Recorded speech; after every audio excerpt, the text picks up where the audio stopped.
Okay, so today we read about um, Jeremiah imprisoned, one of the times that he's imprisoned, and it might be confusing because he's imprisoned under King Zedekiah, and yet in the last chapter, yesterday, Jeremiah was talking to King Jehoiakim. So who's king and what's going on? Well, as I say, it's not linear. But here's your assignment today. Who was King Zedekiah? Here's your hint. He was the 20th and last king of Judah before the destruction of the kingdom by King Nebuchadnezzar II of Babylon.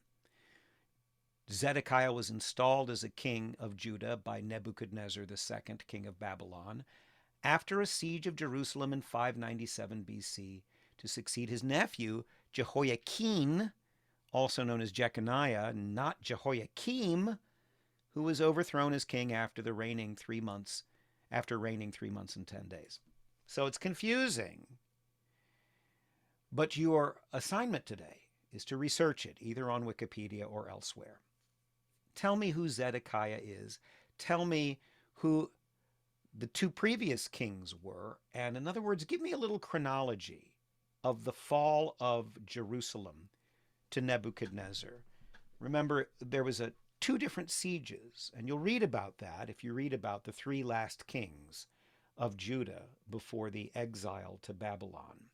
So give me a little historical background. It'll help you guys because Jeremiah keeps switching in the chronology. Sometimes they're dealing with Jeremiah years before the final siege. This would be after the final siege, but before Zedekiah is taken captive. By the way, the one thing I definitely want you to tell me is, how did Zedekiah die? How did the final king of Judah before the Babylonian invasion, the last king, how did he die? It's an interesting story and kind of gruesome. So tell me at least that, and tell me a little bit about what happens at the end of there. It doesn't have to be a formal report that's, 1,000 words long or whatever. Just tell me something. And it's mostly for you guys so that you can somehow place what's happening between Jeremiah and these various kings that he's dealing with, none of whom want to listen to him. The other thing I want to point out quickly is Psalm 138. This is the last verse. And look at the various translations. The Lord will vindicate me. Your love, Lord, endures forever. Your love endures forever. Your faithful love, O Lord, endures forever. Your steadfast love, O Lord, endures forever. Your loving devotion endures forever. Thy mercy, O Lord, endureth forever, and so forth.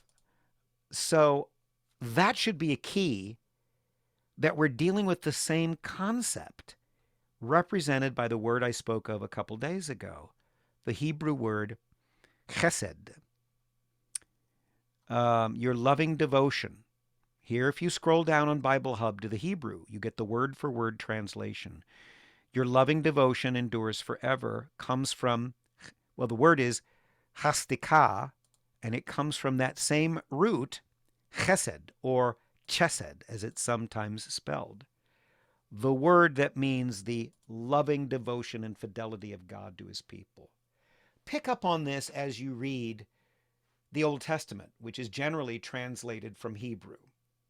Anytime it mentions something that might be translated into English as steadfast love, sometimes even mercy, faithful love, all of those words, those phrases that we saw on Bible Hub, it's probably an indication that it's dealing with the same word in Hebrew, which stands for all of these things that cannot be put into one simple English phrase. But that will help you with a kind of key to unlock one of the main themes that runs through the Old Testament, and the New for that matter, but particularly the Old Testament, which is mostly written in Hebrew and the New Testament in Greek, the Hebrew concept of chesed. Emet is our response. Chesed comes from God, his fidelity to us. So try to get a sense of that. Maybe that's the word that's being translated as you read various Psalms and various other things. And then if you wonder if it is, you can always check that verse on Bible Hub and see. So do your little homework. If you're not watching the video and you give me a question or a comment, you'll get a 0 because I'm telling you to do different homework today. Tell me something about Zedekiah and how he fits in to the end of the kingdom of Judah before it is invaded, and also tell me how he dies.